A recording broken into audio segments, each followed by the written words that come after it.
But it seems like, he may be under control, but we don't know.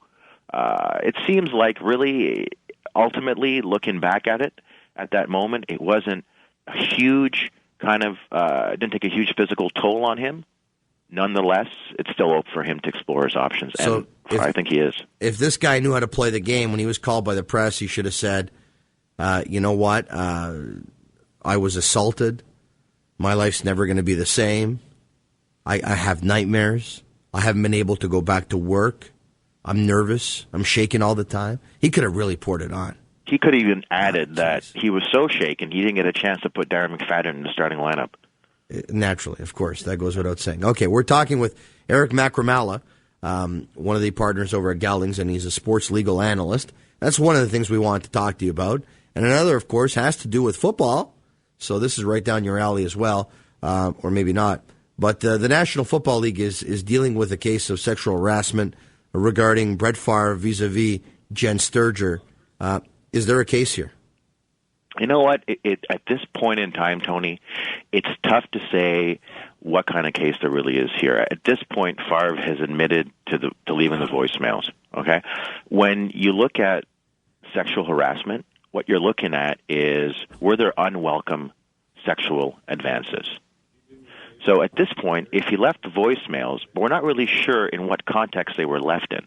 Okay, there's information that's missing here. So for me to say that Brett Favre is guilty is not really the responsible approach.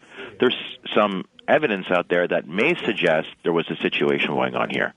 But we do know that there's enough information out there that the NFL was concerned that there may have been sexual harassment. And I think what's important as well is the NFL is not moving under their personal conduct policy, which is their broad policy that says that players can't act in ways that are detrimental to the league, and they have to carry themselves in a responsible way in keeping with high professional standards. They're looking at state law sexual harassment, and that may be a little bit more serious. So I think there's enough here that the NFL is obviously worried, but we don't really know where it's going to go just yet. I wouldn't be surprised if there's a settlement in both cases. Be a Rypien and Favre's. And I want to get back to Favre's for a second here and just, the fact that he's admitted that was his voice on the voicemails, what does that tell you? That tells me that, it may be a smoking gun. It's not certainly helpful to his case. Because clearly his lawyer is telling him, you can say at least that? Or is it, don't tell me that he's saying that's me on the voicemails before consulting with his lawyer. That's right. He is absolutely consulting with his lawyers, and when the press release reads that Brett Favre told the NFL that was his voice, that's not Brett Favre doing it directly. That is by way of correspondence or letter to the NFL from Brett Favre's lawyers. But they're not admitting anything in that letter. I'm sure of. If they're just voicemails, it's just one side of the story. We don't know how those were received, specifically speaking. So the NFL can't come down. If that's all they have, it might be tough for them to come down and suspend or fine Favre.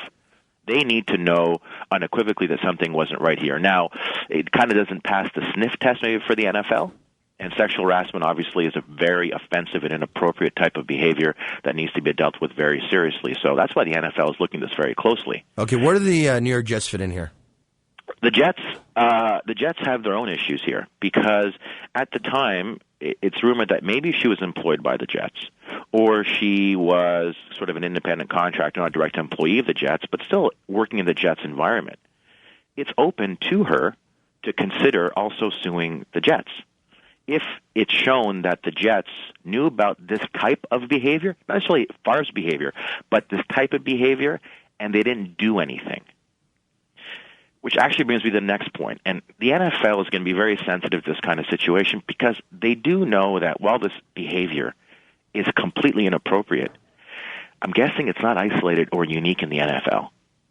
So whatever action they take against Favre, it's going to have to kind of be carefully measured and balanced out with how players perhaps behave in the NFL. So maybe you send a message here, but then we put in place some type of policy that the public can view and see the NFL is taking proactive steps. So it might be a situation where the NFL says, look, we're not sure here exactly what happened, but here's our policy now on sexual harassment. Okay, so Eric, before we let you go, right, Your predictions on how these two cases are going to go down in about 10 seconds. Rypien, I'm guessing you're not going to hear much more about the case, and the NHL will quietly settle the case. You don't have a choice.